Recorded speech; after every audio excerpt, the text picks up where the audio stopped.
Major Project Submission 003 Practical Work. The core focus of this project was to create a brand with a heavy emphasis on colour choice and curating its usage and tying it together in a holistic package that is different to the rest of the energy drink industry. Ordair is an energy drink brand that was created with the sole intention of avoiding the typically overtly masculine branding that comes with the market space. In the first set of blog posts, I examined how these 5 key brands market themselves in the modern day. Through this research, I saw how these 5 brands monopolize the space with hegemonic masculine tropes, tying themselves to the video game industry, extreme sports, and powerlifting. After careful examination of these brands, it was important to see how other products within the beverage industry have tried to combat the ever-present threat of climate change. Some brands have heavily influenced my design, such as KeelClip. KeelClip reduces the amount of plastic and cardboard used in the manufacturing process by creating a compact container that is manufactured through paperboard. The Carlsberg Group adapted in a different manner, implementing a design that they call SnapPack. SnapPack uses a small amount of glue to hold several beverages together and reduces the plastic usage by an impressive 76%. Finally, in the research phase, I looked at the core 5 brands alongside a few notable exceptions outside of the beverage industry to see how colour was utilised as part of the brand and product identities. The second series of blog posts helped narrow down the demographic I wanted to target with my brand and how women are typically perceived in advertising. As you might expect, it isn't overwhelmingly positive. Based upon this research, I set out to make my brand appeal to women in the 18 to 35 category that would be interested in energy drinks but may be put off by the current offerings of the industry. The first piece of creative work I made was a vector illustration of my partner.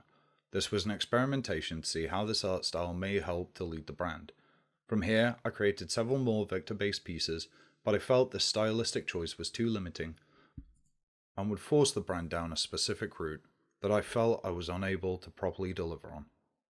One of the key developments that took shape during this stage was the creation of the brand style guide. I was adamant that I wanted to use a tritone art style, as this would help to differentiate from other products on the shelf. After researching alternatives to vector-based artwork, the best path forward was to create artwork based upon photographs that I'd taken, with the exception of one, with heavy modification in Photoshop relying on the tritone colour palette and some modifications to make the colour band together to achieve the desired effect. The 4 characters that follow are at the core of Ordair as a brand. It shows women thriving, with a somewhat diverse range of avatars. It is hoped that if this product was on the shelf, women may see themselves in these characters and would hopefully feel empowered to purchase. It was difficult to land on the name Ordair. The initial ideas were pretty fruitless, as there are 1,000,001 energy drink brands on the market already, and to be honest, most of the good ones have been taken already. After a suggestion from Robert to look at fashion magazines as a point of inspiration, I settled on the name Ordair. This word became stuck in my head throughout development as I kept coming back to it. Ordair.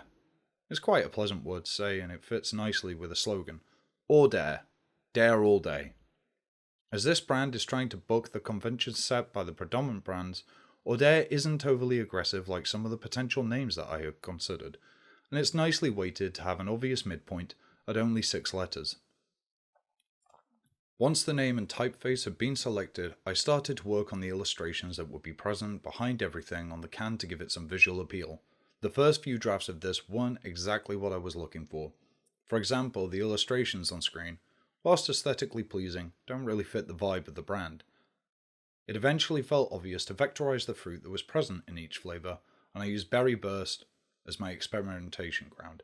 I created a set of 3 rules for these illustrations. 1.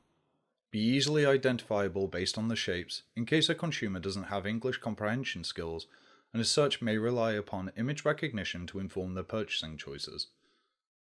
2. They must be mirror images of themselves for the sake of tessellation and grid conformity. And 3. Not rely upon colour and use only the stroke weight without a fill in Illustrator. These images show the first true version of the background idea, but they didn't have enough negative space and made the text on the cans less clear and muddied the definition somewhat. These are the final versions of the 4 flavour backgrounds. Each was created in a block to ensure that tessellation and tiling was possible when the UVs for the cans were unwrapped, and a net was added into Photoshop.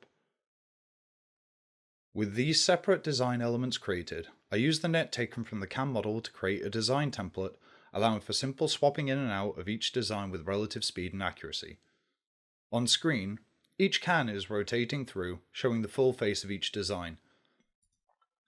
The design was tiled in such a way to make the seam disappear and allow for a flowing and congruent design aesthetic. It is important to note that the render quality could have been a little higher, but due to the time limitations, this was the highest quality render I could achieve within the given time.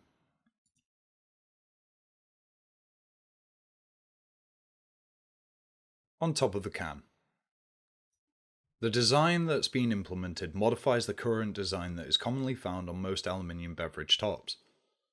This modified design could be manufactured for little additional cost beyond the additional small surface area increase. This choice was made as people with either long or painted nails can struggle to open a can as it's flush to the top face.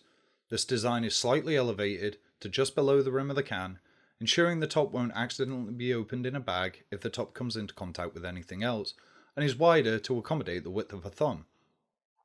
This is a video that I took illustrating the issue with current ring pull design.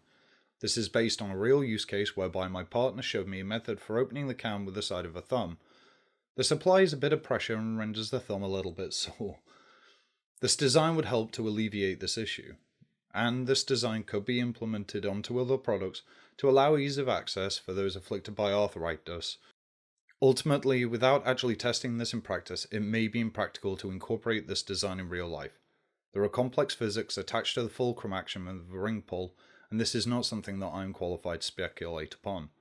This choice is merely an exercise in attempting to improve upon a ubiquitous design. The top of the can. Atop each can is the name of each flavour pressed within in braille to the top prior to fixing. Once again, I can't imagine that this would impact the cost overwhelmingly, but it helps in the aims of making the product more widely accessible. For illustrative purposes, the braille on the cans has been colour-coded so it is more easily seen for this product demonstration. The multi-pack. The method that was chosen for containing a multi-pack is utilising an alternative to the traditional single-use plastic ring. It would bring the basic shape and design concept of the sixer ring, but as an alternative to PET. The ring system would use a moulded pulp from recycled sources of cardboard and paper similar to the materials used by McDonald's drink holders. It's easily manufacturable, and whilst it is a custom design, due to the uniformity of the product in question, we'd only need to implement a single design solution for the entire product range, as this would be used for all multi-packs.